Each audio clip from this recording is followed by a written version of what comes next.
welcome to the episode of the GSMC Wrestling Laureate Podcast, brought to you by the GSMC Sports Network. I'm your favorite wrestling fan here, Rick Rodriguez. On the last Monday, this is the last show, which is kind of the reason why it took a little bit longer than usual. First and foremost, my internet sucks, and still now I can't even see my restream channel information, or I can't even load up my chat. So I'm going to be trying to fix those details throughout the show. On the very last show, the GSMC Wrestling Laureate Podcast. But always remember to subscribe to the GSMC Sports Network, the GSMC Podcasting Network, because we're going to have one awesome major sports show that's going to cover everything. Maybe it might come back if you guys are going to talk about professional wrestling. We can definitely, I can come back as a host, and all the wrestling fans can join me there. But, without a doubt, first and foremost, bidding you guys adieu. Hope you guys... have a, just be good in life. I'm not going to give you guys the whole, last little spiel because everything, kind of started a little late here. But we're going to end this, this show off with a bang. It's crazy, man. This is it. Full year. I remember when I used to do this Monday through Friday. It was so much fun. Pretty time consuming. Really time consuming, but most importantly, it was it was very fun and helped me grow as a sports podcaster. So, giving nothing but thanks and giving nothing but flowers to the GSMC Sports Network, the people, the CEO, and the COO. Obviously, I love my guys up there. Hopefully, they all do well in my absence. But all in all, just want to make sure this is the best wrestling podcast in the world from one wrestling fan to another. A lot of the times, in the sports industry, it seems like you kind of get more or less like the retired athletes, if it's the NFL, the NBA, Major League Baseball, and even in wrestling, podcasts all over the world. You're seeing a lot of retired wrestlers start their own podcast, which is cool and it's good and all. But nothing from like a wrestling fan's perspective. You know what I mean? And 9 times out of 10, when you do have a wrestling fan on a podcast with a co-host who used to wrestle, usually they're kind of like the not like the know-it-all kind of thing, but I don't know. You see that in sports, and they get more opportunities than the person who actually thinks from the outside perspective. So, definitely going to try to continue within the wrestling news media. I might start, applying places. Definitely going to start my own YouTube channel. So make sure you guys, you know my name. Obviously, you know my name. So if you want to keep looking up for some more Eric content, definitely 1,010%. Make sure you guys Superman punch that like and subscribe button to my new content. Can't wait to start it. It's a little nervous, starting off. Basically from scratch, starting off for something new. I'm excited, definitely 1,010%. Like I said, just, always keep an ear out. But without further ado, we're going to get on to the last wrestling show, the GSMC Wrestling Laureate Podcast ever. And, we're going to dig on into it. We have a great show for you today, all lined up. We're going to talk about what happened on Monday Night RAW. Partially me. I kind of like starting a little bit after Monday Night Raw, not right at 8 p.m. because I know a lot of wrestling news podcasters start their review around there. So, hopefully they're logged off and they're like, I wonder who else is online. They're checking me out. So I think that'd be, hopefully that's, pretty badass. Damn it, I can't, definitely hope that the chat starts working and the stream. I don't want to restream or anything like that because, I'm already on a roll here. So seeing segment 1, we're going to talk about Raw. Segment 2, we have WWE Saturday Night's main event. Going to give you guys my reactions. We're going to talk about WWE NXT Battleground. Great stuff happening. We're going to talk AEW Double or Nothing. And then we're going to talk in my 5th final segment. We have WWE Money in the Bank predictions.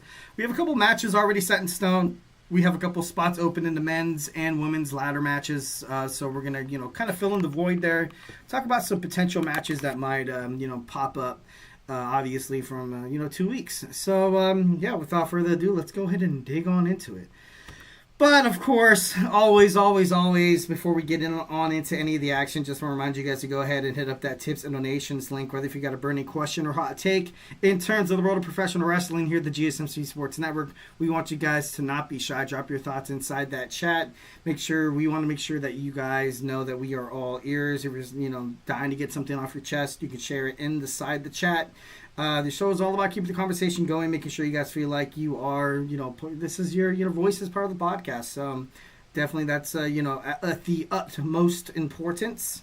So yeah, don't be shy. Don't drop your thoughts inside that chat. And if you want to throw us a bone, obviously we do take donations. A lot of donations definitely help the GSMC Sports Network, kind of stay afloat.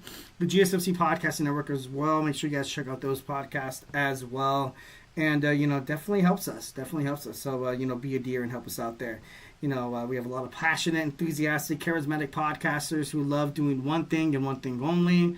Making sure you guys feel like you're absolutely 1,010% entertained, and just know that every single time you guys comment on a video or on a live stream, it doesn't really matter. We're definitely going to respond the best we can. And, the sports network is basically you guys. It's us coming all together to do something, for the little guy, you know what I mean? Definitely hope that, that we continue, this awesome podcast. And we are super grateful. Thank you and foremost. We are super grateful for each and every one of you guys who joins us here daily on the GSMC Sports Network. Your support makes all the difference. So let's get this party started. Send in those super chats, those super stickers, because you guys are super awesome. And together we will make sure this is the best last wrestling podcast in the world. Yeah, of course. So let's go ahead and dig on into it. But obviously, although May, we all know May is Mental Health Awareness Month. Also, happy Memorial Day. Remembering those who put their lives on the line to make sure that we can embrace and cherish all these freedoms that we have here in the United States. Not trying to get political, obviously, taking some time out just to kind of throw some flowers here. Obviously, if you know a veteran or if you know someone who served in the United States military, why not give take them out to lunch, buy them a coffee or a donut. They're standing behind you on a 7-Eleven. Why not pay for their, their blueberry, it's not even a shake. What is it called? Slurpee? Is that, I haven't used that word in forever. That's crazy. Pay for their Slurpee. Always remember that, there's people that, laid their lives out on the line. They, paid the ultimate price just to make sure that, everybody's safe here in America. So, definitely wish and hope the best of all the families. Obviously, we're paying tribute to the people who served. So thank you, first and foremost. Thank you.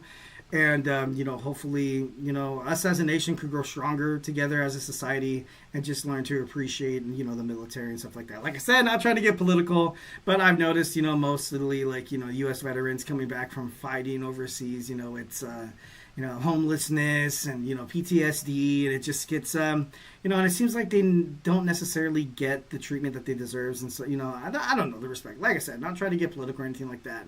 Just want to, have a platform, open the eyes of, if you didn't know, now you know, I guess you can say. So without further ado, we're going to talk about Monday Night Raw. First and foremost, we had Seth Rollins' new faction appear with Paul Heyman, Bronson Reed, and Braun Breaker. You're starting to see Seth Rollins starting to get like the heel treatment from the fans. Seth Rollins, talking about this is my vision. This is how we're going to secure the industry. And then the fans started responding saying that, you sold out. I'm not really too sure about this Seth Rollins faction. I feel like he was in the Shield. That's it. And he was, the Shield was amazing, simply amazing. One of the best factions inside professional wrestling, professional wrestling history, but right now, Seth Rollins in the past, with the visionary whole thing with Buddy Murphy and then him trying to poke out Rey Mysterio's eye. And it just seemed, I don't know, it didn't really work out. He seemed like, I feel like Seth is kind of a great entity, on his own. I don't necessarily feel like he has to latch really to anybody else because basically all the, I feel like all the action, all the chances of him becoming successful inside the faction were already wasted in the Shield, kind of thing. Where it was like, okay, you kind of had all that fun. I don't think you could really go back to being a faction guy anymore. And WWE has kind of been swarming in this faction. Kind of reminds me like an AEW. Maybe they introduce like a trios championship. Maybe they won't. I personally feel that, like I said, I love Seth Rollins. I kind of liked them before this whole thing. I feel like this story kind of leaves Braun Breaker. It kind of leaves him, I don't know, a little weak in my opinion. I know he's the right hand man. He's he's the dog. You hear the dogs barking, woof woof woof woof woof. And then Bronson Reed with the addition after he's tsunami'd Seth Rollins over and over and over again, and their feud, and it's just You know what? I just hope that it does. I hope it does good. You know, and I'm not trying to seem as simplistic as, you know, be like, oh, I hope it does good. I just fear that it might kind of go belly up, but you know, who knows? Who knows? Maybe a month down the line to be like, oh my God, this is the best thing that's ever happened. Basically, he wants to ensure another Money in the Bank contract winning, saying that, you know, the Money in the Bank briefcase and holding the WWE Championship is power. So, you know, I'm not too sure how this is going to wind up, but, you know, I know that WWE kind of has to take baby steps toward what they're trying to do with Seth Rollins, the way they're trying to build up the young talent like it that is Bronson Reed and Braun Breaker. Because Seth Rollins, he's still in his prime. He's not all the way out. You know, kind of like a Triple H in Evolution. When he started Evolution, it wasn't like Triple H was, you know, super old. It was like to a point where, you know, he has a chance to kind of, you know, bring up these two young stars, Randy Orton and Batista. And then, you know, obviously there was no wise man, so Paul Heyman kind of plays the, you know, the Ric Flair role there. So, I don't know. I just hope it does good, because I love Seth Rollins. I don't want anything to kind of go, you know, down under. Okay, so we have the Money in the Bank qualifying match. We have Penta winning, defeating Dragon Lee and Chad Gable. Chad Gable busted open. Thought that was pretty cool. So now we have Solo Sikoa, Penta, LA Knight, and obviously at the end of the night, you found out that Seth Rollins was going to be the fourth guy. We got 2 spots open there. I can't wait to see what Penta does within the ladder match. You know, I know that, you know, we've had iconic moments inside the Money in the Bank, kind of, you know, obviously memories of Shelton Benjamin, of Kofi Kingston, Rob Van Dam. I feel like Penta's going to be that new guy. I mean, to hold the briefcase, I'm not too sure. Maybe. I feel like he is still, you know, kind of young within the industry, but all in all, happy that Penta picked up the victory here.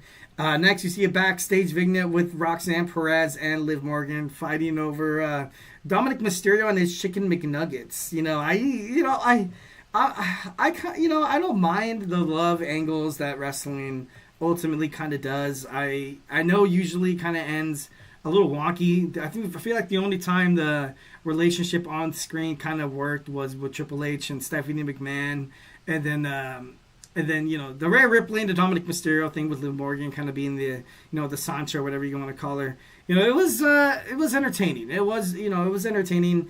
And now you want to try to do something more with this whole Roxanne Perez thing. I think it's you know, I definitely don't think they should try to what's the old saying? When you go to the same water fountain twice or something like that? Or I forgot what it's called. But, you know, I don't know. You don't want to go to that way too much to the point where it's like, you know, it's too predictable, or to the point where it's like, okay, here we go again. You know, never want that to kind of come in fruition there. You know, I definitely love the look on Finn Balor's face. I love that he, you know, he wants to drive a wedge between Liv Morgan and Dominic Mysterio. I don't know when they're going to have this whole Judgment Day falling out thing. I thought it was going to happen pretty soon, but with JD McDonough coming back, you know, I don't know how soon it's going to be, but I know it's going to be involved, you know, in terms of the WWE Intercontinental Championship picture. So, you know, interesting to kind of find out what happens next. Next, we have Rusev bullies Tozawa. Good, you know, awesome. Congratulations to Rusev. Don't see how him returning from AEW, how this does good for his career. Next, we see Burt Kreischer and Tom Segura backstage, you know, chatting it up with the War Raiders. I love, what is it, Two Bears in One Cave, I believe their podcast is called. And it's, you know, super funny. You know, I'm a listener. You know, super badass if you're, you know, driving in a car, if you're looking for something funny. Just, you know, they just talk about their lives and just the stuff that they've been through in the past. And it's funny. It's actually pretty cool. But it's also, you know, you learn some things. You know, it's not just like mindless like comedy or anything like that. It's like comedy served with a purpose, which is, you know, the best of both worlds, man. Next, you see Sami Zayn and Jey Uso speaking backstage. Jey basically saying, hey, Sami, if you ever need me, I'm always here. We have a triple threat tag team match for the WWE World Tag Team titles. We have the New Day retaining against the Creeds and the War Raiders. This is a new start for the tag team division. Obviously, the New Day, you know, we don't... the Creeds have been in it over and over and over again. They keep getting shots. I don't know where it's coming from. And the War Raiders, you know, this was kind of like their rematch and how they failed. Now we're looking for a new tag team. We're looking for, you know, like the tag team rejuvenation division, like what happened on SmackDown. And on Monday Night Raw, the SmackDown, the tag team division, is super weak. It's super weak. I'm even confident enough to go out on a cradle here and be like, it's garbage. It's not really that great. And, what are they going to do with Austin Theory and Grayson Waller? Is that going to be a thing? Are we going to see Tyler Bate and, Pete Dunne? Rumors surrounding WWE that Penta and Rey Fenix are going to become the Lucha Brothers once again on WWE soil. This whole AAA thing, are we going to get more luchadors in the industry? Are we going to get somebody from TNA? Are we going to get people from NXT? Nothing announced, nothing formally announced in the WWE draft. So, maybe they're waiting for something. Maybe possibly after Money in the Bank, possibly they could be waiting for that. But I don't know. As of right now, it seems kind of weird. Next, we see Jey Uso interrupted while he's speaking inside the ring from Gunther. Gunther basically saying that he could tell that Jey Uso is definitely trying. And then, in other words, the way he was kind of talking around, he's kind of not really beating around the bush a little bit, but he was basically telling Jey, hey, man, you're kind of too nice to be champion here. You kind of have to, in a spot where you kind of have to care about yourself. You have no friends. You can't trust anybody. Makes me kind of foreshadow that, maybe Jey Uso will lose the WWE World Heavyweight Championship due to somebody that he used to trust. Like maybe like Sami Zayn. We don't know what Sami's going to do. He rebelled against what Seth Rollins offered him to leaving to SmackDown. And maybe, I don't know. I feel like Sami Zayn is, kind of in a judgment of character as well. Also with Karrion Kross too lurking around the corner. Possibly something can happen. But yeah, Jace also, he seems too confident. He seems really confident right now. The fans absolutely love him. I don't really see them taking the title off of Jey anytime soon within the next couple of months. Kairi Sane defeats Liv Morgan thanks to an interruption by Roxanne Perez. Raquel Rodriguez, super upset. In the backstage, you have Liv saying that, Raquel, you're the veteran. You should know better. Then once again, that gritty smile on Finn Balor's face tells the story. I love it. I think it's super cool. Lyra Valkyria calls out Becky Lynch. You made it personal. No, you made it personal. You brought up my fiance. I guess it's personal. So what do you want me to really say here? I think Becky looks kind of dumb. I don't know if she's going to join Seth Rollins' his new vision of what the industry should look like in the future. You kind of have, if you think about the men's division, then you got to think about the women's division as well. So maybe Becky Lynch joins that as the Intercontinental Champion. Maybe perhaps, Braun Breaker, Bronson Reed tag team to become new tag team champions, and they just run rampant all over Monday Night Raw. So, it's, like I said, I don't know. It's still, I want Lyra to retain, but she kind of got her glory at Backlash, and now I feel like WWE is kind of looking at it. They're like, you know what? Okay, now it's okay if Lyra Valkyria finally drops the belt to Becky Lynch, what they were trying to do like 6 months ago. But, it is what it is. The main event match, super badass, super awesome. We have Sami Zayn taking on Seth Rollins taking on Finn Balor in a triple threat match.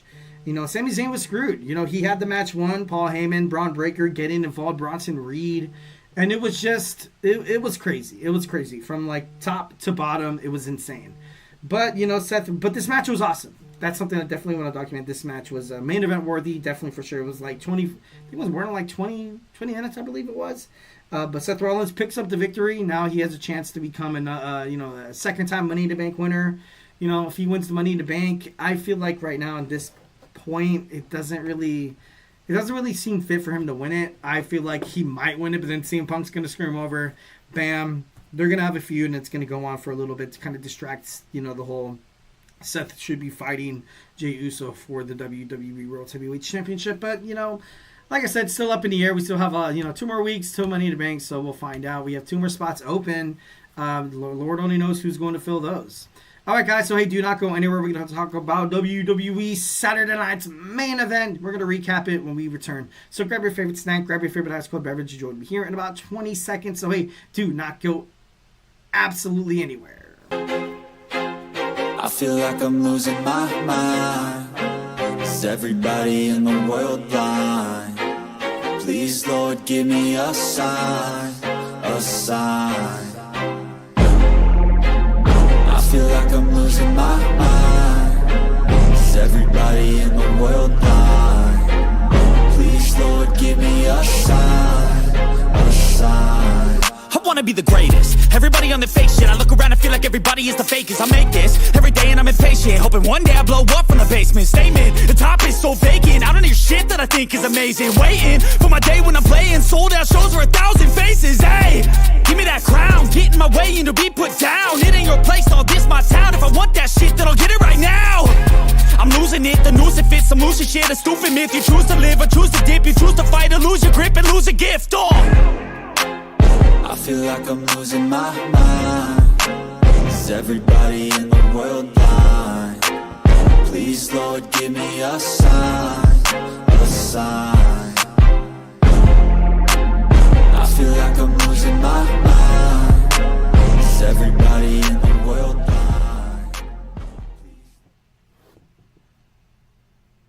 And we are back with the GSMC Wrestling Laureate Podcast, brought to you by the GSMC Sports Network. GSMC Wrestling Laureate Podcast. Sorry, it's my last show. Maybe it's nerves, not really nerves.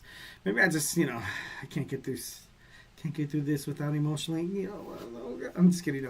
Imagine the first ever wrestling podcaster cries on his last stream. Maybe that might get numbers. Maybe perhaps that'll get like 1 million views. Who knows?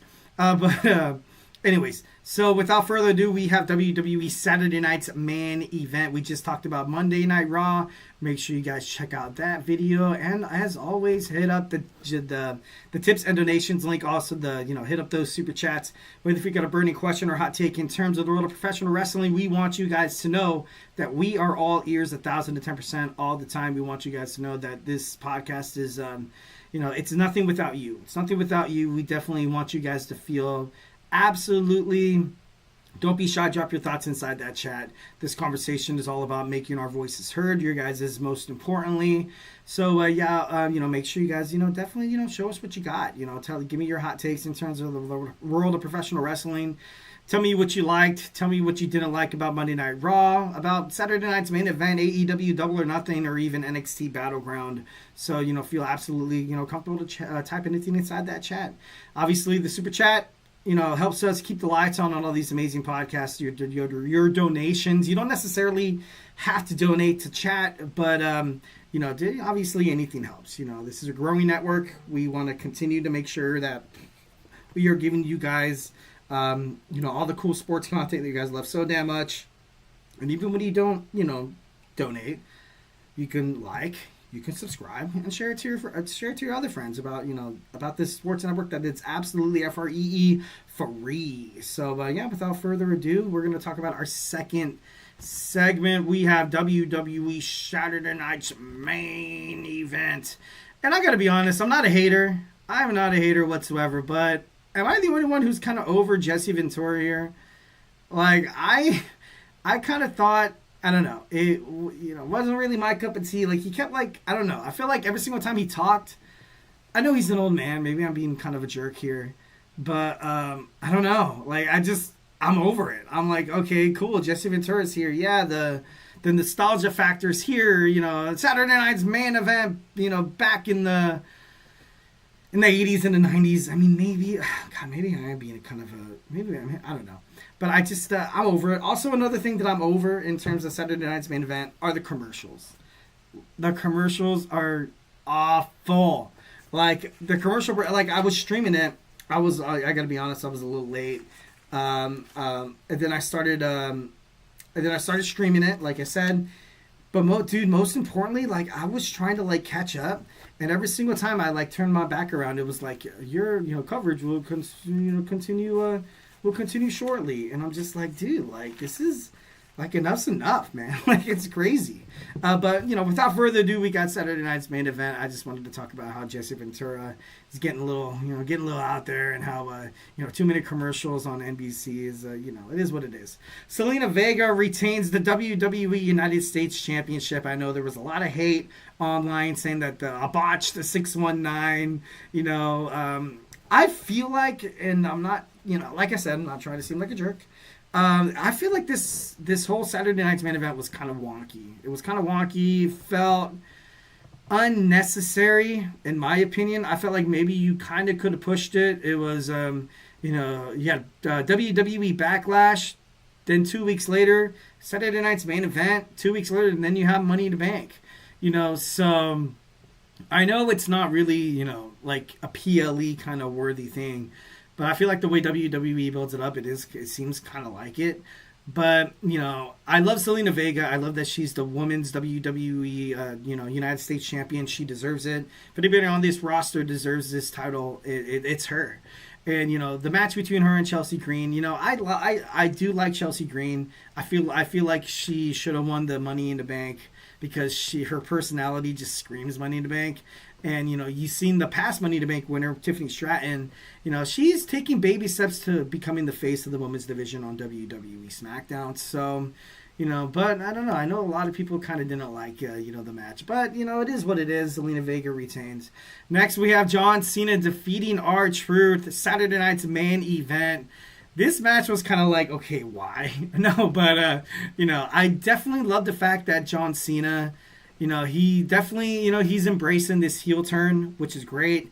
A lot of people are still kind of like confused, but I feel like overall that's a part of the experience of becoming a John Cena, not becoming a John Cena hater, but it's the overall wrestling mindset. And I mean that because I grew up watching John Cena. He was the biggest babyface in the world. He would do no wrong, supports the United States military. He's granted the most make-a-wishes with, dying and sick, terminal kids, diseases and stuff like that. And you want to root for this guy. You've grown up rooting for this guy. And every single time he does something, you're like, yeah, wait a minute, are we supposed to be hating him? Like, it goes against everything, like it's like a natural impulse to be like, oh, John Cena's babyface. Something that's sure in life is, death, taxes, and John Cena being the babyface. But obviously that's not in anymore, And I kind of thought it was a little funny how he kind of needed to cheat to win. I was like, you know what, bro? You can't really take down R-Truth. But, I the way that R-Truth approached this, him as a loyal fan, you saw that promo on WWE SmackDown on Friday, which was a good promo. It was pretty badass. And I thought maybe that was like, this is R-Truth's last, last chance of becoming a superstar. But, this match was, it did what it had to do. John Cena still walks out. This wasn't even for the WWE Championship. I felt like for WWE, you really had nothing to lose to kind of make this a WWE Championship match. Why wouldn't you do it? I know R-Truth was never going to win. He was never going to win, and it would have, built up more suspense. It would have got the people around R-Truth a little bit more because they know that R-Truth was successful more outside of WWE more than anything. So he comes back, and he's like, he's fighting for the WWE Championship. This could happen. He's building up momentum, the shoulder, the five-knuckle shuffle. This could happen, but... not making it a WWE Championship match was kind of stupid. Absolutely loved the cosplay here. I love that John Cena came out and he was doing the John Cena thing. I thought that was probably one of the highlights of my night of watching WWE Saturday Night's main event. But yeah, it is what it is. Next, we have main event Jey Uso putting his WWE World Heavyweight Championship on the line against the YouTuber Logan Paul. And I feel like that word YouTuber has been an Achilles heel in the push for Logan Paul ever since he made it to WWE. And it's not like WWE media is doing that. Michael Cole, he's been on Impulsive. He respects, he loves, he's friends with Logan Paul. He knows that Logan Paul is part of the industry. He knows that he's given it his 1,010%. He sees the potential that is Logan Paul. But you see WWE stars during their promos bring up YouTuber, and it's not doing good for Logan Paul. I even feel like this match was a little bit too soon. You're kind of killing Logan Paul before he even gets going, and you're gonna put a fork in him before he even gets well done. It's WWE has a handful of superstars. A lot of mid-card title superstars, very, very few in the main event picture. Because you think about it, Raw and SmackDown put together. Who is in the main event? Gunther, Jey Uso, Damien Priest, borderline heavyweight, mid-card. Drew McIntyre is a heavyweight, but they seem to like him in the mid-card right now. You have CM Punk, Jey Uso, Seth Rollins. Cody Rhodes, and I believe that's it. So why not, if you have a chance to kind of make somebody who gets a lot of attention, Logan Paul and his brother, they get a whole bunch of attention whether you love them or you hate them. You see a post on Instagram, Twitter, or X, whatever you guys like to call it. You're fighting for likes. You're fighting for clicks. You're fighting for attention. I watched I watched a documentary. I forgot what it was called, but it was like once when social media was coming out and everything. And, basically what people are, what advertisers are doing, businesses, the media, ESPN, Fox, what you're fighting for is, currency is attention. So why not, let Logan Paul wet his beak on some of that and, kind of let it happen. He's phenomenal inside the ring. He, doesn't miss his cues. He cares about, like I said, he does care about giving the fans a show. But the fans absolutely, they think he's dog crap. They don't like him. And I feel like it's because of that word. YouTuber. And I just feel like it's hurting him. And because we got this Vignet backstage with John Cena and Jey Uso, we got this. Cody Rhodes coming back on Saturday night's main event, which is cool. I like it and everything. But instead of like, I'm invoking my rematch clause against you, John. You, me, Money in the Bank, or Night of Champions in Saudi Arabia. Instead, now we don't get a World Heavyweight Championship match or a WWE Championship match at Money in the Bank. Woo! Awesome! We get John Cena teaming with Logan Paul going up against Jey Uso and Cody Rhodes. Hey, am I supposed to be happy? Are we as fans supposed to be happy? The only thing that kind of makes sense, and I feel like maybe this is because the last year's men's Money to Bank winner, Drew McIntyre, the briefcase was absolutely wasted. It was absolutely wasted due to, furthering the feud that was Drew McIntyre and CM Punk. So this new Money in the Bank winner, I gotta be honest, I feel like it has to pop the same night. Maybe it gets cashed in. You have two of the champions, one place, one time. Seth Rollins wins the Money in the Bank. Bronson Reed, Braun Breaker come out. When you have a beaten, Jey Uso and CM and John Cena, that's the only thing in my opinion that makes sense why you would make this tag team match.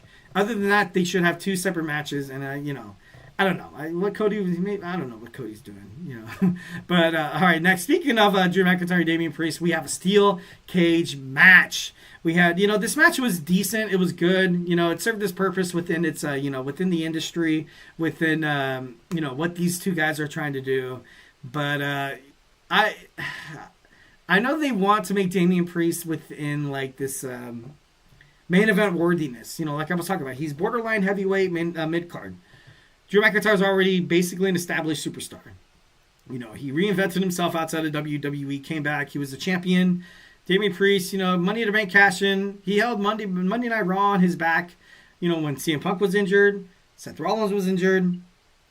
And it was, it was great. It was great, 1,010%. He did his due diligence. He's getting all the flowers in the world.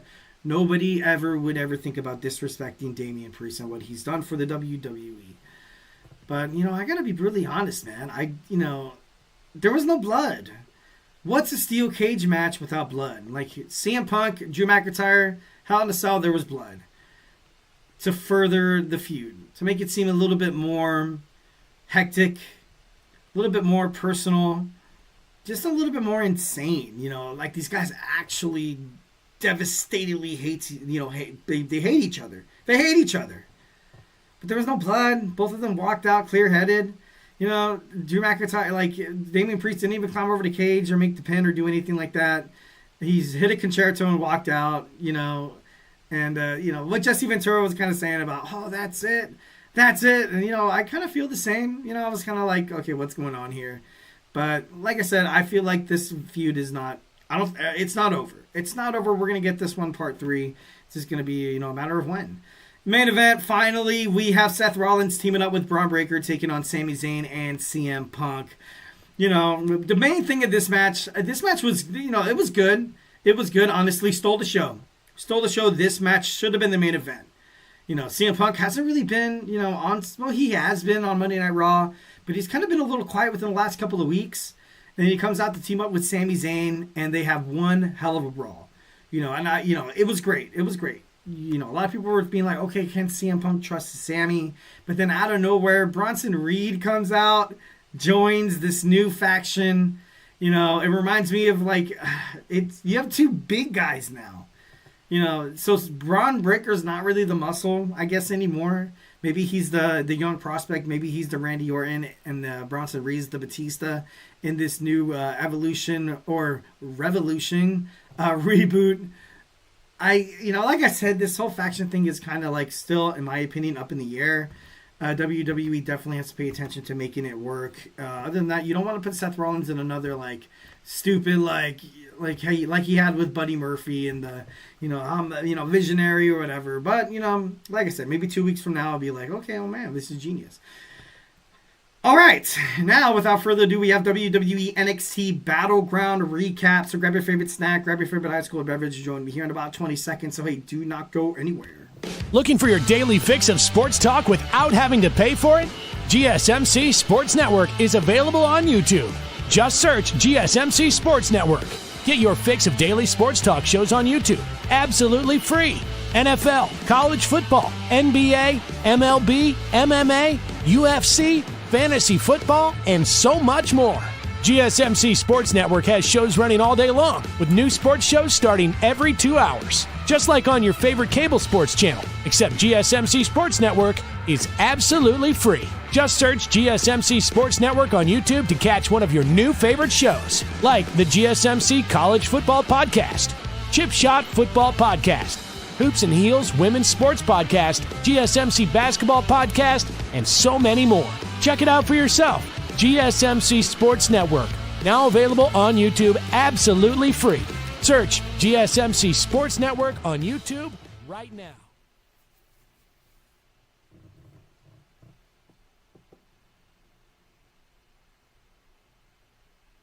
And we are back for the GSMC Wrestling Laureate Podcast, brought to you by the GSMC Sports Network.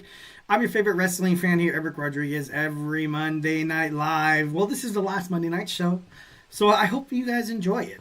Like I said, I will be starting my own little podcast. Definitely be giving a shout out to the GSMC Sports Network. Make sure you guys, check out their podcast, 1010%. GSMC Sports Podcast. It's gonna have, my boy Jeremy Lapidus on it, anchoring. Complete badass. He's a scholar. He's a gentleman.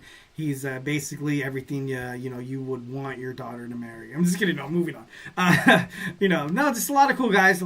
Make sure you guys be a part of the GSMC Sports. GSMC Sports family. We always talk about all the sports. We don't like. Well, we talk about the headlines, but sometimes you can learn a thing or two watching the GSMC Sports Network because we just don't filter our podcasts. If you're an NBA fan, it's not always about LeBron James. If you're a sports fan in general, it's not always about the NFL. Sometimes, you can sprinkle in some hockey, WNBA. It's crazy what Caitlin Clark is doing for the WNBA right now. She's literally tripled or quadrupled the revenue of the Women's National Basketball Association. So I'm actually kind of happy that they're finally getting the attention they deserve. Also NFL. Oh my God, I can't believe the NFL is right around the corner. August, September. It is creeping up. The NFL schedule release, definitely, they're already coming out with, not odds, what is it, spreads for week 1. So, definitely want to, if you're a betting man or woman, you can definitely, check those out. But all in all, make sure you check out the GSMC Sports Network and, give you the Eric Rodriguez guarantee that you will never, ever, ever, ever, ever regret subscribing to such an amazing network who care about their fans 1,010%. And the feedback, we always, like I said, we always respond to you guys. It's not like you're responding to a thread on X or TikTok or Twitter, whatever you guys like to call Twitter nowadays, or Instagram, where, you post something, you're like, oh, the guy who posted this is going to respond, so I'm just going to, we'll definitely respond. Without further ado, let's talk Battleground. NXT Battleground. NXT, I gotta be honest, is fucking awesome. I feel like, NXT has been, definitely one of my growing favorites, especially the women's division. The women's division right now is absolutely on fire, 1,010%. And I have WWE NXT Battleground preview and... Sorry, no, excuse me, that's my bad. Battleground review. Let me go ahead and fix that because I'm going to feel stupid if I don't. Okay, there we go. Sorry, like I said, kind of a hurry, get it in here right now. It is, I sang happy birthday to my daughter. She's, definitely, she turned 10 years old. So, drop inside the comment section, a nice little thank you to my beautiful daughter, Caroline. And, anyways, talking about NXT. So, without further ado, we have Battleground. We're going to start off with Kaylani Jordan and Sol Ruca. Two very worthy, two very exciting women to watch in the women's division on NXT. I felt like this match stole the show. I felt like this match was, it was a test between two promising young stars in WWE. I can honestly say Sol Ruca and Kaylani Jordan are going to probably be on the main roster sooner rather than later. Sol Ruca retains the NXT Women's North American Championship. Zarya as well in her corner. I thought that was pretty cool. And Kaylani Jordan just, I feel like she's embracing that heel role maybe a little bit more than people think. But I don't know. I want to see Kaylani Jordan. I want to see her as a heel. I'm sorry, because I feel like her as a heel, she would just be a whole new different flavor in NXT and WWE in general. Not a lot of people would be like, oh, Kaylani Jordan, you want to root for her because she's like the sweetheart All-American gymnastics team representing our country or something like that. Like, she's the sweetheart. Like, and then she goes off and she starts like going on a tear where she wears darkened makeup and black eyeliner, and you're like, oh my God, Kaylani Jordan. Dude, this girl's a badass, dude. But for me personally, I would love to see Kaylani Jordan do something different with her character. Sol Ruca, I feel like she's perfect the way she is right now. As Speed Champion too, I felt like this was going to be a nice time to kind of give Kaylani Jordan her second NXT Women's North American run, because I feel like overall a second run with that title will kind of create more of a prestigious look than, I love that Sol Ruca won it in the first place. I picked her to be the inaugural champion to win that ladder match, actually. But now that you had Kaylani Jordan win it, and if she would have won it, kind of hold a stronghold over the champion, kind of being like a heel kind of feel. And I felt like it would have been better for the division, especially with a lot of these top superstars leaving, like Julia, Roxanne Perez, and you had those, you had the woman in LFG at the end of the Stephanie Vaquera and Jordan Grace match, basically saying that, hey, we're about to take you on too. So, and if Jordan Grace stays in NXT at this point, I really feel like there's no point. She had a chance against Roxanne Perez. She had a chance against Stephanie Vaquera. Came up, empty on both occasions. She is going to be. She was brought to WWE to be the main roster. SmackDown or Raw. She wasn't made to be in NXT. A little stop here and there to kind of further the idea that Stephanie Vaquera is the legitimate champion.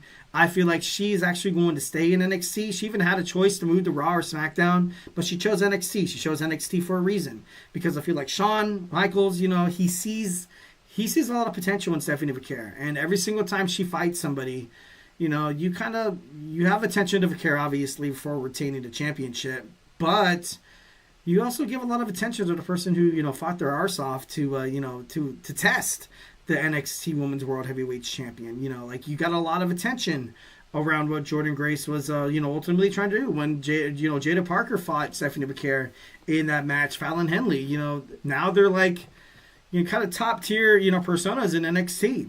And I don't know. Like I said, maybe I kind of wanted to see Kaylani Jordan go heel. Maybe that's the reason why I'm like, yeah. Next, we have Hank and Tank teaming up with Josh Briggs to take on the Culling, the team of Sean Spears, Nico Vance, and Kevin Jensen. No, that's a baseball player. Brooks Jensen. Kevin Jensen was he was a pitcher for the Anaheim Angels, I think. Could be wrong. Anyways, this match was great. I loved the match. Hank and Tank, if there's anybody who was going to dethrone Fraxium, for me, I would have chose somebody like OTM, but that's just me. But Hank and Tank, they're good. They're good. It kind of reminds me of young version of the Nasty Boys, or just something that you don't really picture, tag team wrestling. You have these two big guys, powerhouses, but these guys still jump over the top rope. These guys still jump, off the top turnbuckle, springboard move, who knows. But I feel like the highlight of the match was watching Inamura come back. I want to see him and Josh Briggs fight for the NXT tag team titles once again. I felt like maybe they overall should have been the ones to defeat Fraxium, but now you have Hank and Tank. Because Fraxium at this point kind of seemed unbeatable. So maybe you kind of had, I'm not trying to call Hank and Tank like bridge champions. I feel like they're going to have a nice, decent run, and they probably will drop the titles to, somebody as the likes of like, OTM or even Josh Briggs and Inamura. But I don't know. You can get a lot of attention, with WWE going international now.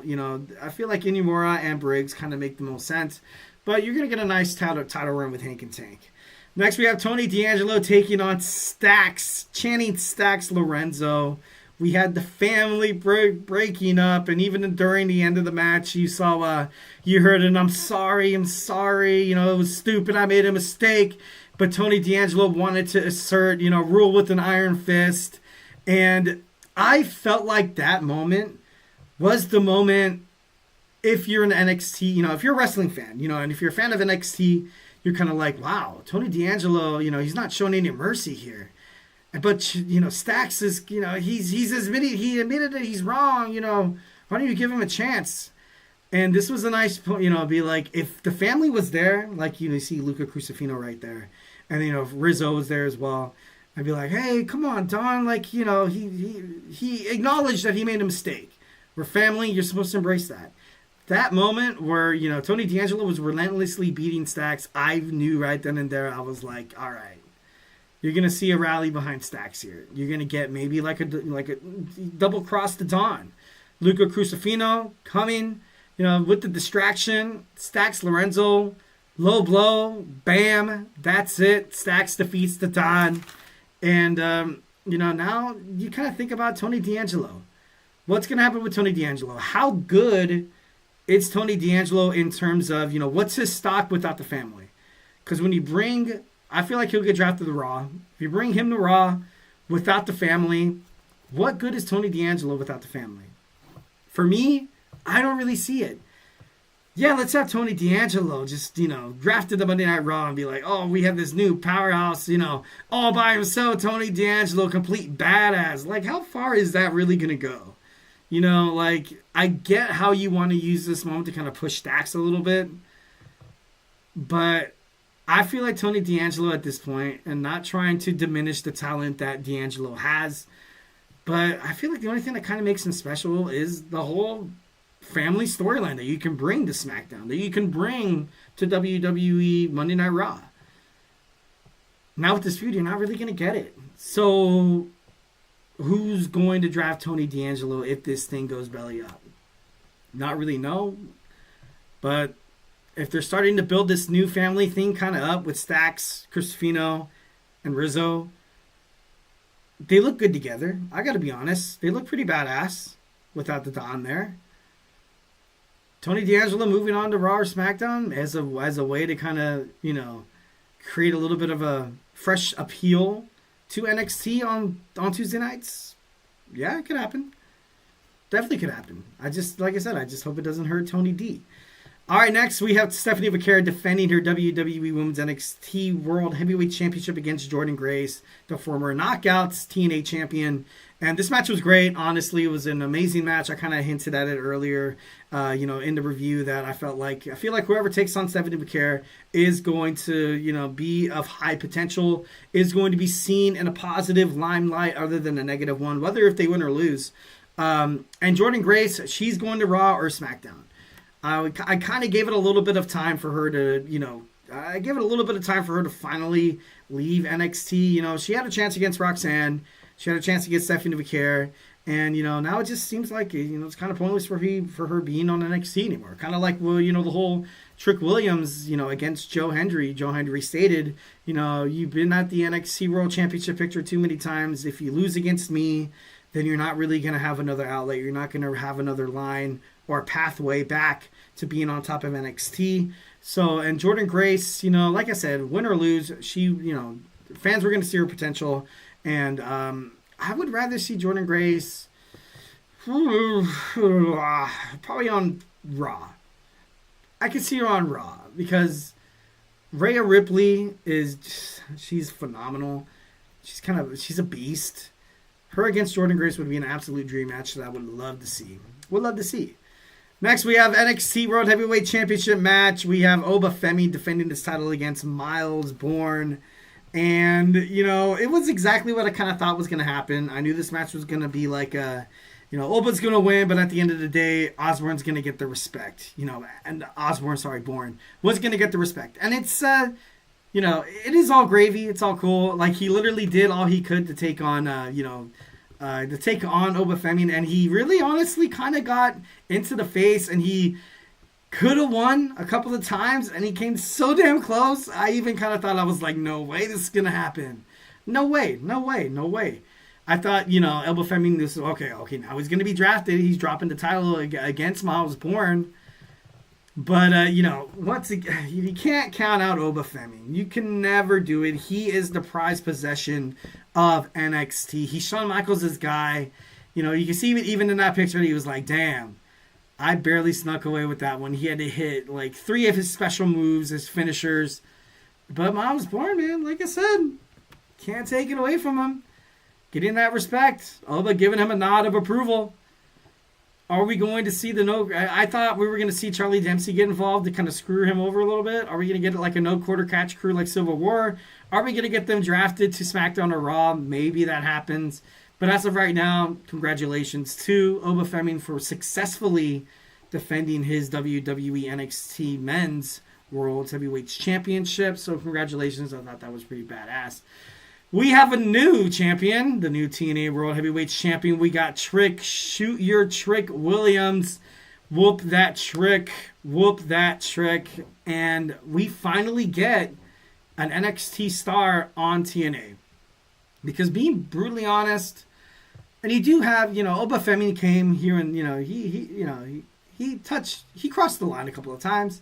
In the women's division, you had, Tatum Paxley, you had, who's the other one? Kendall Gray, Carly Bright. You had a lot of people kind of cross the line to go to TNA. TNA kind of, they gave us, Jordynne Grace. They gave us the Rascals. They gave us Joe Hendry. And I feel like they've kind of gotten the short end of the stick in terms of this partnership with NXT. And now I kind of was an advocate for it. This partnership is going to be truly successful. You have to have a WWE superstar win a TNA belt and vice versa. You have to have a TNA superstar win a WWE championship. And Hendry's going to do it. Hendry is going to be that guy. Because he's, a lot of people love Joe Hendry, obviously one of the biggest international wrestling sensations there is.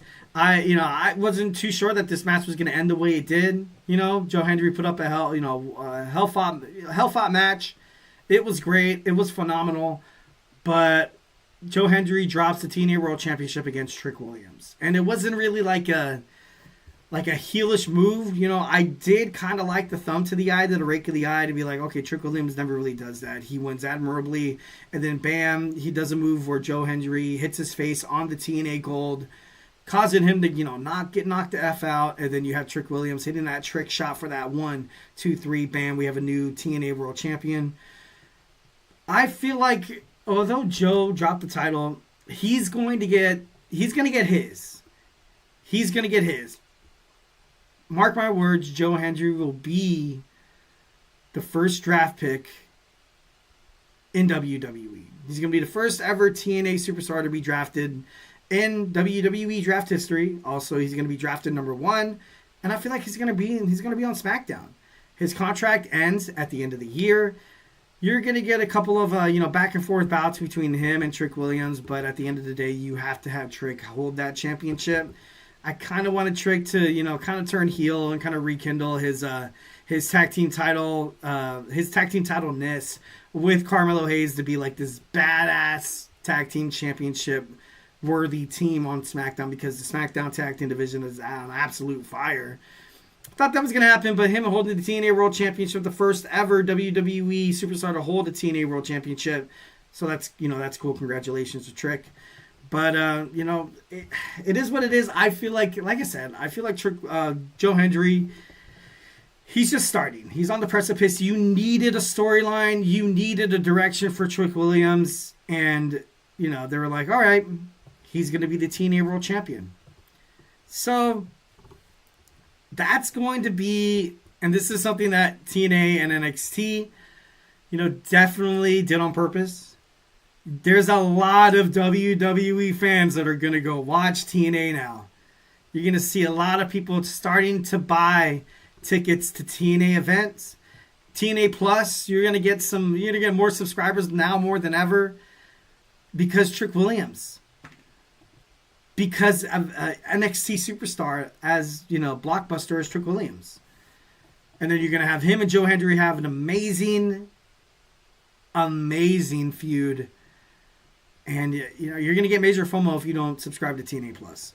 So, I personally, I can't wait to see this unfold. Like I said, I feel like this was, I feel like this was a purpose. And I feel like this was a purpose to get Joe Hendry on WWE. I'm sorry, trade. Trick Williams, you can hold the TNA World Championship if we get Joe Hendry to WWE. If we get to sign him. He's not the champion anymore. That was kind of a huge reason why he would never, why you can't see him in WWE. But now, you can't. So, I'm excited. I think it's cool. I'm a dork. I love the crossovers. Would love, for AEW and WWE to kind of get their heads out of their arses and drop the confidence and be like, you have a forbidden door with AEW taking on WWE. Would be pretty badass, but that's never gonna happen. It's never gonna happen, so I'm not gonna give him hopes up. Speaking of AEW, we have AEW Double or Nothing. We're gonna talk about it. So grab your favorite snack, grab your favorite ice cold beverage. Join me here in about 15 seconds. So hey, do not go absolutely anywhere.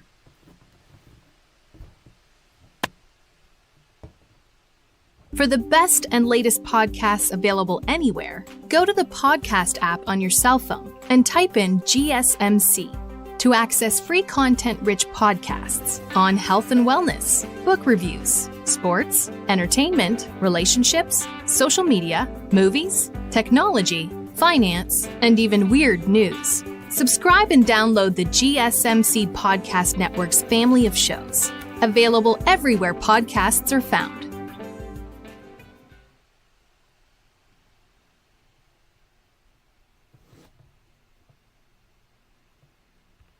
And we are back with the GSMC Wrestling Laureate Podcast, brought to you by the GSMC Sports Network.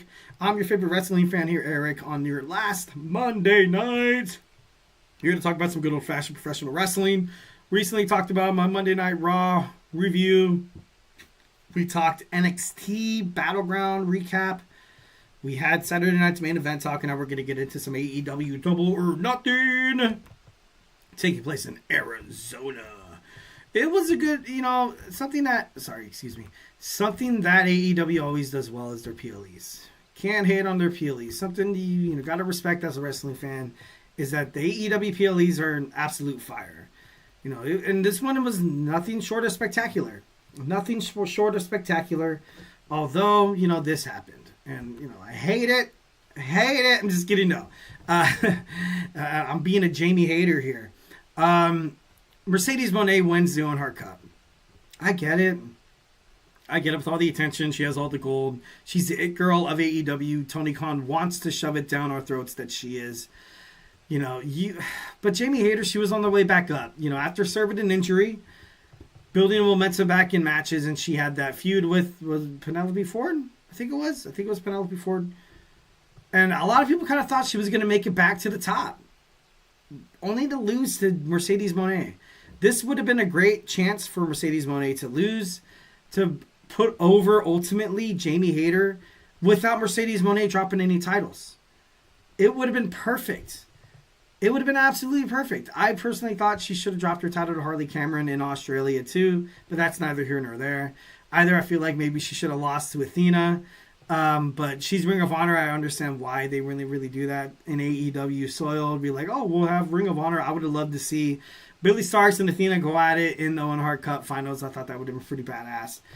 But instead, we basically probably, let's rewind a year from today.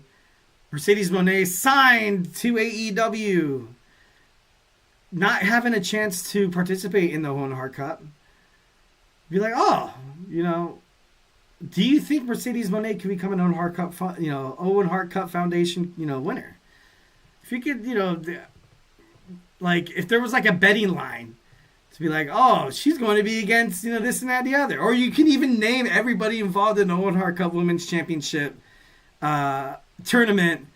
You could be like, oh, okay, who's going to win? You want to put some money on it? Dude, I would have bet the damn house that Mercedes Moné was going to come out on top, And like I said, I'm not really huge on the way she performs inside the ring. Her mic skills are, they're all right. I don't know. I feel like Tony Khan is literally giving this girl everything. And nothing against Mercedes. Well, actually, that seems kind of redundant. But being brutally honest, I would have had Hater 1. But that's just me. So, Mercedes Moné wins the Owen Hart Cup Women's Tournament. Next, we have FTR with Stokely defeats Daniel Garcia and Nigel McGuinness. This is Nigel McGuinness' third match in 13 years, so of course he was going to lose. You're trying to build up FTR as this new heel tag team faction, which is the right thing to do, which is good. There was a couple of miscues during the matches that were very, problematic. Not too fond of Stokely, gracing the presence of FTR. It's only a matter of time until Adam Copeland comes back and then justice is served or something like that. FTR were the tag team champions. Basically they're like 1980s professional wrestling now. It was like if two guys had to come from the 1980s in terms of tag team wrestling, even the way they look. Besides long hair, I think they, in the 1980s they would have long hair. If you have them in a time machine, this is exactly what they would look like. Not really your contemporary tag team wrestling right now. Not really that entertaining. Not really trying to watch FTR here in the tag team division. Like I said, not trying to throw any hate. Not trying to be, because I respect Weiler and I, respect Harwood, but I feel like the tag team division right now, it's kind of going into a different direction. Especially with the Hurt Business holding the titles, and we'll get to their matches. We'll get to their match shortly. Love the, like I said, FTR's cool. FTR's cool, but it is what it is. Ricochet defeats Mark Briscoe in a stretchers match. Match was pretty fun. It was cool to watch. Definitely love the shiny into the head that Mark Briscoe did. Mark Briscoe. I feel like instead of this being an actual wrestling match, this was like a spot after hardcore spot here. Then Mark Briscoe was busted open. He even had the chair, and then he had the crutch. And then you had Ricochet flipping off the fans and everything. And bam, Mark Briscoe comes out. Hitting that froggy bow on the table was pretty badass. I thought that was pretty cool. But finally, we see Ricochet get a win. Ricochet coming to AEW, I thought it was the best thing in his career. I thought it was going to be the best for his direction. WWE treated him like a wasted talent. Nothing surprising there. Ricochet has been, nothing short of spectacular on WWE soil. And AEW seems like he's having a little bit of creative issues, not really anything inside the ring. But, obviously, I feel like creatively in WWE, he was screwed, but in the ring, he was phenomenal. And in AEW, I feel like it's kind of on a different, spectrum, but it kind of seems like he's getting screwed over again. And I hate it because I do love Ricochet, and I, love the way that he wrestles. I'm a huge, Ricochet guy. I loved him when he was Intercontinental Champion. I feel like he does deserve a Ring of Honor, television championship run. Maybe he goes against Nick Wayne. That's when, you get the patriarchy breaking up. Christian Cage screws him over somehow. And then you have Ricochet win the title, and maybe he gets absorbed into the Don Callis family. And, maybe something happens like that. But as of right now, I want to see Ricochet do more because I'm such a huge fan. And I feel like if you put the limelight on him, if you have so many damn stars fighting for the spotlight in All Elite Wrestling, it'd be easier to give him the spotlight here and there. You know what I mean? But right now, we're stuck getting backwards hat Ricochet, bullying people like he was in high school. And I feel like a lot of his awkward encounters in being a heel is because he's never really done it before. You know, and he's not really that guy outside the ring. He's a stand-up guy. He's great. He's a good man. This kind of feels weird. And for him, it's like, okay, this is what I have to do to get attention. This is what I have to do to commit to my new character to finally get the recognition I deserve from the wrestling fandom. And, if I got to talk to Tony Khan straight up, it'd be like, look, dude, you have this guy, Kazuchika Okada, defending the Continental Championship once in a blue moon, being a part of the EVPs. His main catchphrase is him calling people the B word backstage. Like, come on, dude. Like, I know on Okada, the EVPs, Matthew and Nicholas Jackson, he's a Matthew and Nicholas Jackson guy. They're like, Matthew and Nicholas Jackson are like the Vince McMahon of AEW. That's how bad it is in terms of like creative, and it's all about what they want and who they think is going to be the star, the shine, spotlight. You got to put that title on Ricochet. I'm sorry, but instead you're kind of having him jump through hoops, going through awkward encounters where you're destroying his credibility, destroying his character, and it's just I don't know. But that's just my opinion, 1,010%. Maybe it's just me being, I'm a huge Ricochet glazer, so and proud of it. All right, we have the Hurt Syndicate defending their titles against the Sons of Texas, Sammy Guevara and Dustin Rhodes. With a little help from MJF. There was a little awkward encounters. I kind of thought, MJF, I don't know how long he's going to end up with the Hurt Syndicate, but I feel like maybe, it's probably going to be numbered a little bit. Looks awkward as hell coming out with them, but I feel like it's going to serve a purpose. And, MJF without Moxley is the face of AEW. He is. He just is. You think of Bryan Danielson, obviously when the company started, Christian Cage, Sting, and then Samoa Joe. There's a lot of faces that AEW has, that could definitely take over the main event spot. Orange Cassidy. I feel like AEW is kind of weakening the stock of Maxwell Jacob Friedman, having him in this faction. I want to see him hold the title again. I really, really do. I want to see him being the All Elite Wrestling World Heavyweight Champion. But I know right now they're kind of grooming either Darby or Hangman Adam Page. Nothing against them. But I feel like what's best for business. And you talk to any wrestling fan. Hey, who do you know from All Elite Wrestling? I don't know much people. I really honestly don't. I know MJF. That should be your answer right there. MJF is only like, if you talk to people who don't watch AEW, who might hate it, they'll admit to you that I'm an MJF fan. I'm a huge MJF fan. Should he be the face of AEW? Only time will tell. I hope it's sooner rather than later. Like I said, Okada holding the AEW Continental Championship hostage. Speedball Mike Bailey, an amazing performance from Speedball. Okada was okay. He was good. But like I said, he doesn't really seem like he enters the fray in terms of really physical altercations inside the ring or spots. I feel like he ultimately kind of avoids them. But this match was actually decent. This was a good match, mostly from Speedball. But of course, the Rainmaker for the win. We have Okada retaining. But I don't know. Maybe I'm a huge EVP's hater, and maybe this is exactly what they want. They'll be like, "Oh, okay, that's what we want you to do is hate the EVPs," and I'm just falling in for it. And but I don't know. As of right now, I don't know why Okada is still the Continental Champion. Honestly, I don't know. One of my favorite superstars is the timeless Toni Storm. Retaining her AEW Women's World Championship. And I gotta be honest. I gotta be brutally honest here. Is it ever smart for them to take the title off of this amazing woman? I don't think so. Mariah May, I love the feud that her and Toni Storm have. They can go back and forth, but are you going to have it happen 6 or 7 times? If you run it back now, I feel like it'd be a little bit too early. I can see it kind of happening after AEW All In because who her opponent is going to be at All In. But Toni Storm is literally the definition of what women's wrestling should be like. She's the best woman in wrestling. WWE, TNA, Ring of Honor, New Japan Professional Wrestling, the CMLL. There's nobody as amazing as Toni Storm. And the way she is on the mic, the way she, her storytelling inside the ring, it's like poetry. And I'm a huge Toni Storm guy.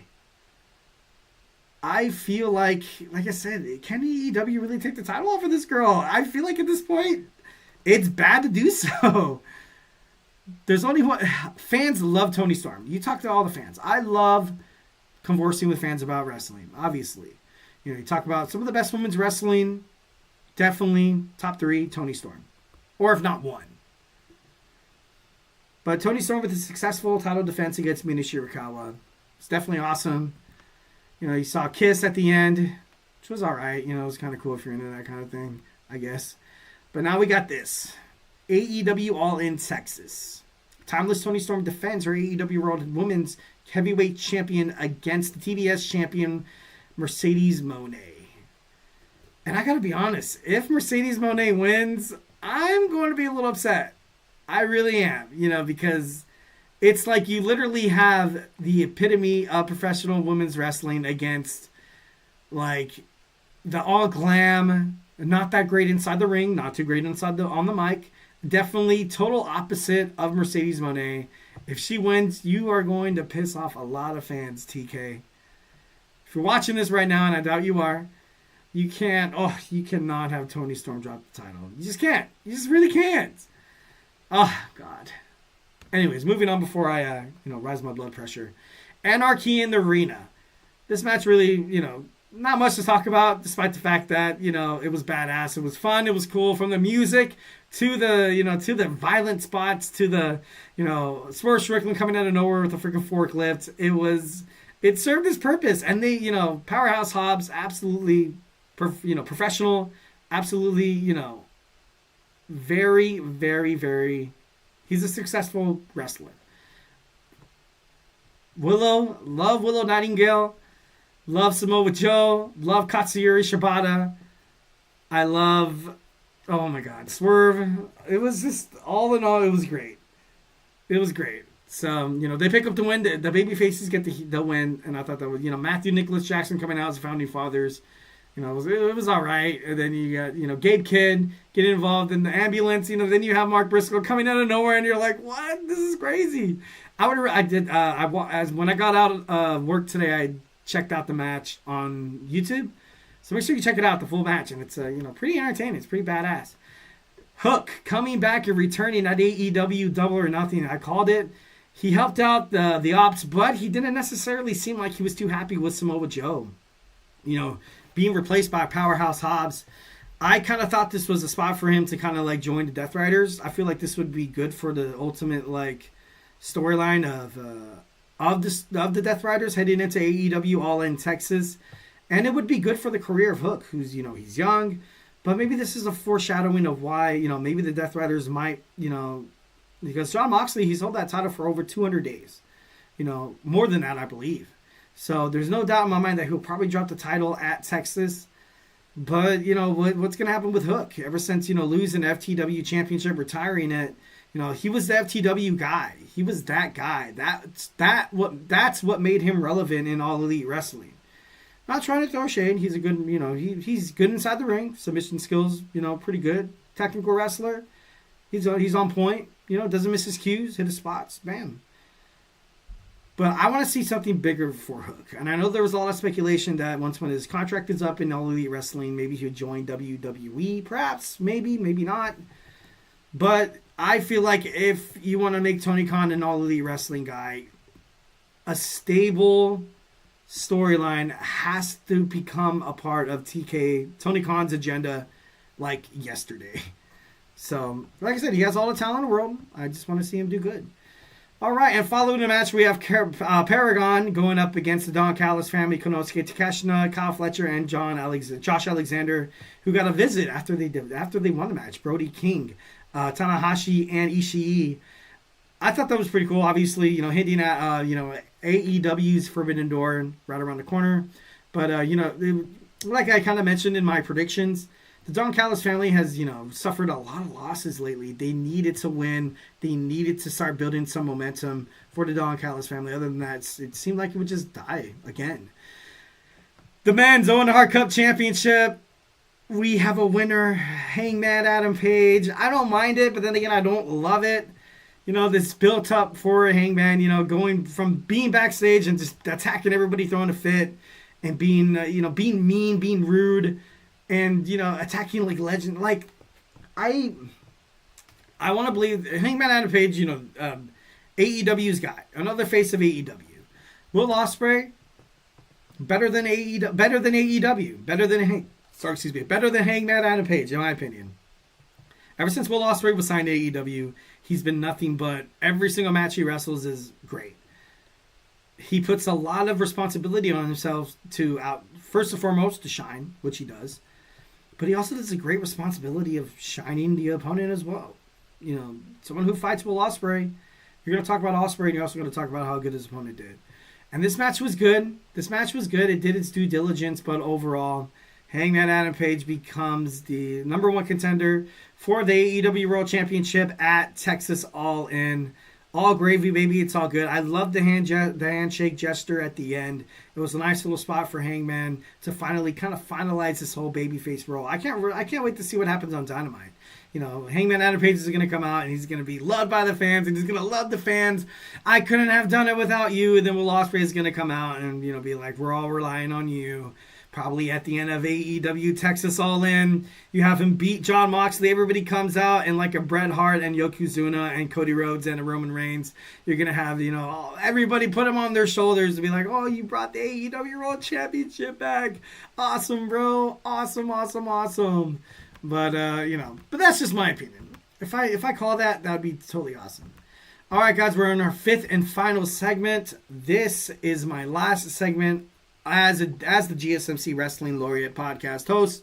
We have WWE Money in the Bank predictions. We're going to talk about some matches that are already made, possible matches. We're going to talk about who's going to fill in those last spots in the men's and the women's ladder matches. So don't go anywhere. Grab your favorite snack, grab your favorite ice cold beverage to join me here in about 25 seconds. So yeah, hey, like I said, do not go absolutely anywhere.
And we are back with the GSMC Wrestling Laureate Podcast, brought to you by the GSMC Sports Network. I'm your favorite wrestling fan here, Eric Rodriguez, every Monday night live. This is my last show. Definitely make sure you guys, like and subscribe to the GSMC Sports Network. Also, check me out, Eric Rodriguez. You guys know my name. In a couple of months, probably start my own wrestling podcast. Definitely will be giving a shout out to the folks at the GSMC Sports Network for helping me, start me off. Learning a lot, learning how to run OBS, learning how to, ultimately put together like a podcast. So, 1,010% going to be throwing flowers to them. Love them first and foremost. Definitely, recommend you guys subscribe to such an amazing sports network, such an amazing podcasting network who care about the fans. We see you guys as a family other than a product, not trying to fight for your attention. Oh, maybe here sometimes. But anyways, we got a fifth and final segment. We got WWE Money in the Bank. Or you got money in the bank. Show you what you got. I got money in the bank. Predictions, that is. Okay, so let's, without further ado, talk about some WWE Money in the Bank happening Saturday, June 7th in the Intuit Dome in Los Angeles, California. And let's go to dive all into it. We have Becky Lynch taking on Lyra Valkyria, hoping to dethrone her for the Women's Intercontinental Championship match. I've kind of already stated in my Monday Night Raw review. Make sure you guys check out that video. You had Lyra Valkyria successfully defend at Backlash. A lot of people thought Becky was going to win. I was one of those people. So now it's kind of like, in the eyes of WWE, I feel like they're kind of like, okay, yeah, now it's cool for her to drop the title. But I got to be honest, I hope that she doesn't. I love Becky Lynch. I don't like this heel turn. I got to be honest. Whenever she comes and she opens her mouth, I got to be honest. I'm like, it doesn't really... The man, Becky Lynch, can do heelish things, can do babyface things, and still be considered as like a heel or babyface to the fans, if that makes sense. I'm not too sure. I might have lost you guys there. But if you're like, ridiculing the fans, if you're talking trash, and you can totally tell within her voice, I feel like she feels like she's forcing it. You know what I mean? Like, in this modern day professional wrestling, I feel like you don't really have to kind of, insult the fans anymore. You kind of just, you go out there and you do your own thing. And if there was somebody who was the best at it, it was Becky Lynch. And now we're actually going out there and her, like, doing heelish things, which is cool. But at the end of the day, talking to the fans and seeming like she wants to be the ultimate final boss or the big villain here, like, doesn't really suit her style, in my opinion. But, like I said, I could be wrong, but I knew Becky Lynch was going to get a second shot. So, we'll probably see Lyra Valkyria dropping that title. Main event time, we have Jey Uso teaming up with Cody Rhodes, taking on John Cena and Logan Paul. Pointless tag team match here. I thought it was super stupid. John Cena should be fighting his own match. Jey Uso should be fighting his own match. Cody Rhodes came out on Monday Night Raw. Well, no, on WWE Saturday Night's main event. I thought he was going to invoke his rematch clause at Money in the Bank, but instead randomly brought up a tag team match at Money in the Bank. And it was like, really, dude? Like, really? So now we have Logan Paul, who should be in the men's Money in the Bank match, and he should win it, teaming up with John Cena. And then you have Jey Uso taking on Cody Rhodes. Like I said, I don't really see the point of this. Unless WWE is solamente kind of making sure that we have both champions inside the ring at the same time. And you're going to get a Money in the Bank cash-in. Whether it's Seth Rollins, or maybe even the LA Knight. Who knows? Penta. Solo Sikoa. Who knows? As of right now, Solo kind of seems like he's kind of like a sidekick to Jacob Fatu now. But I don't know. It is what it is. I don't know. For me, I was like, I could have done without this match, but, it is what it is. Jacob Fatu defended his WWE United States Championship, I feel like would be awesome against JC Mateo. You've seen JC Mateo and Solo Sikoa kind of seeing that Jacob Fatu is, not really complying with this new agenda. Jacob, obviously, he doesn't respect JC Mateo, and he's been very vocal about that. And, maybe JC, he's like, you know what? Why don't I go out and try to take the titles off you? Fight me. Fight me for that title then if you feel so confident that I'm not a threat to you or your family. Maybe we can get that.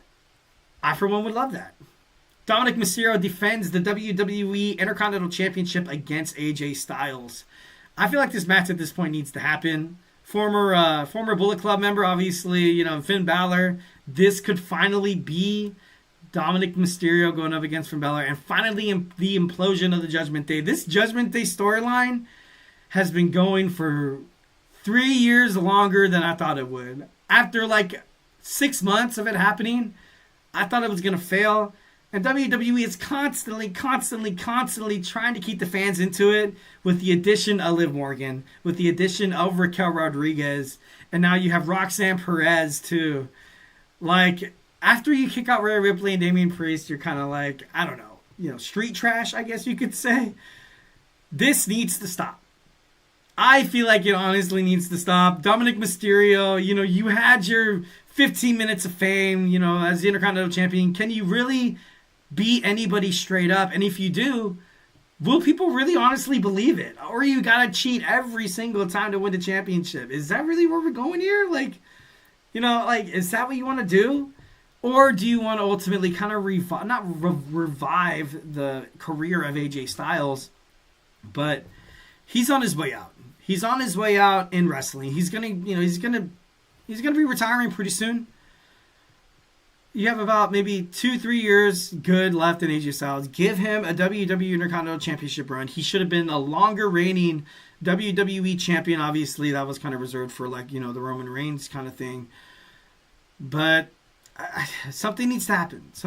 Dominic Mysterio, like I said, 15 minutes of fame. Congratulations at WrestleMania. Cool, awesome. You get to celebrate, with the fans and shit like that and stuff. Sorry, excuse me. But it's something. It's time. Next, I feel like Tiffany Stratton will fight Nia Jax at Money in the Bank. This will be Nia Jax's last chance to regain the WWE Women's Championship. Maybe it happens, maybe it doesn't. I know that Tiffany recently defeated Nia, and I know she got busted open because of it. But it's a possibility. Both of these girls, absolutely phenomenal. I'm a huge Nia Jax guy. I would love to see her, against Tiffany Stratton. Well-fought, hard-fought match. Nia Jax, she wins. No, she loses, but she ultimately wins. Tiffany Stratton knocked out. Bam. Julia's music hits, or Roxanne Perez music hits, and then bam, you have a new WWE Women's Champion. I feel like this Money in the Bank is going to be big. I feel like we're going to get cash-ins from the men's and the women's from the get-go. And then following Monday and following Friday, you'll probably get a fresh draft, which they kind of need. WWE has been kind of giving me, questions lately. I'm like, all right, it's Vince McMahon back writing the storylines once again because it's dog crap. I'm just kidding. No, but seriously. But I'm kind of like, okay, Triple H Paul Levesque error. Seemed like it's all right, Cody Rhodes and finishing his story against Roman Reigns. Maybe Paul Levesque got a little lucky there and be like, oh, it's so great. This is what Triple H was meant to do. This is what wrestling fans want. But, I don't know. I maybe it's just I want to see Nia Jax in the title picture. I thought it'd be pretty badass. CM Punk will fight either Braun Breaker or Bronson Reed. He's going to fight either one of those guys. Paul Heyman, obviously, being ringside. Former best friend looking dead in the eye at CM Punk, staring at Paul Heyman's new guy.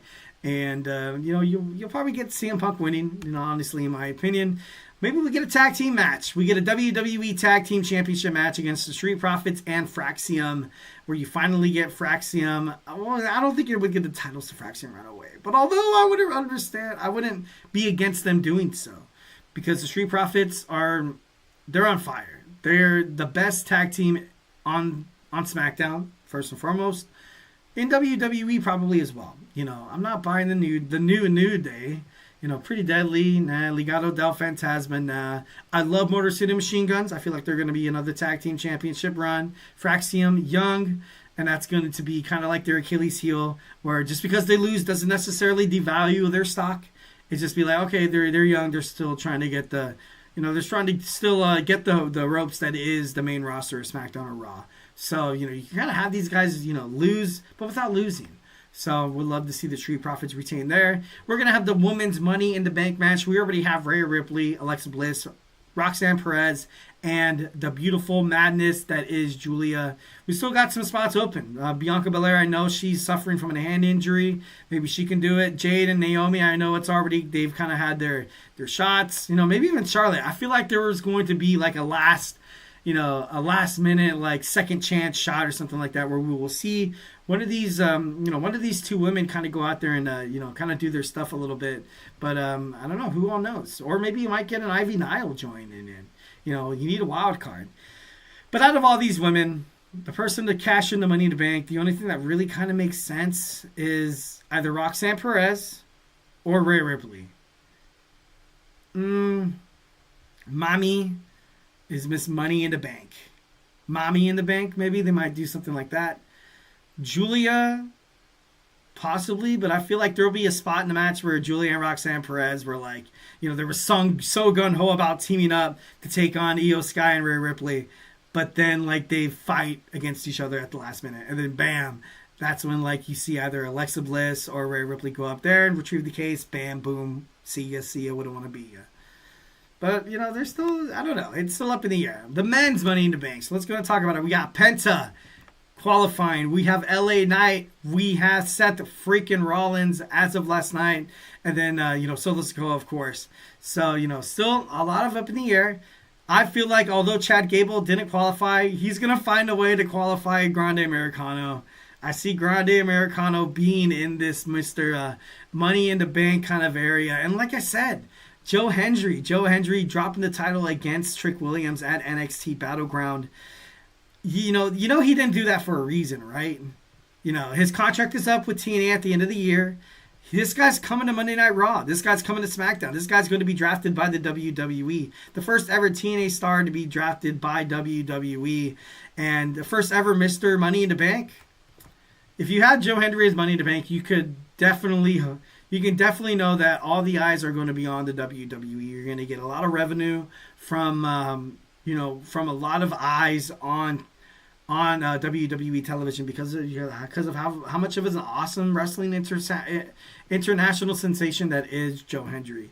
CM Punk also could be in the match. I'm not really hyped about it, but like I said, I feel like he's going to take on either Bronson Reed or Braun Breaker for just to kind of fight Seth Rollins' thing, because I feel like him and Seth Rollins, I feel like for sure he's going to screw over Seth Rollins in a Money in the Bank match, and obviously furthering their feud, like what he did to Drew McIntyre a year ago at Money in the Bank, where Drew cashed in and it didn't really turn out right. But it is what it is. It is what it is. Who knows? Well, guys, this is it. This is the last episode of the GSMC Wrestling Laureate Podcast in history. So, like I said, I hope you guys enjoyed the podcast. Hopefully you guys enjoyed the show. Definitely leaving you guys, just make sure that you guys, definitely appreciate life. Definitely love one another. Love thy neighbor. Always be a good guy. Always be a good, good girl. Have dignity, treat people with respect. Be nice to one another. We got to come together as a society to take on all the upcomings in the world. If you face it alone, it's a harder fought battle. But if you spend time with family, definitely build up a nice structure of of love of your friends and families, your neighbors, and always remember to be kind. I feel like that's the huge peace, love, and positivity of the GSMC Wrestling Laureate Podcast. Is have fun doing things. Oh my God, it's so crazy. This is my last podcast. But like I said, not the last. You'll probably see me. You'll see my annoying face pretty soon. Had an awesome little podcast here. Like I said, once again, want to thank the GSMC Sports Network for being amazing. Working with my schedule, definitely, giving me the opportunity of being something that I, couldn't think I could be. Doing live stream. On a sports network, front camera like this, the first couple of times, probably within the first couple of weeks, months. First month, it was still like nerve wracking. Like, it was crazy. So, the way I'm comfortable right now in front of the camera, obviously you guys see me jibber jabber on and on. You could probably look at my first episode. You should definitely do that. If you're watching right now, look up the GSMC Wrestling Laureate Podcast. Go all the way down to like the first video, and you can see me like, welcome to the GSM. Is this working? To the GSMC Wrestling. I'm just kidding. No, it was night and day, different. Night and day different. Definitely appreciate you guys for tuning in to the GSMC Wrestling Laureate Podcast, and like and subscribing, and Superman punching that that button to the GSMC Sports Network. So without further gilding the lily, just want to bid you guys adieu. Stay beautiful, but of course, always and for the last time, love you. Mm-hmm.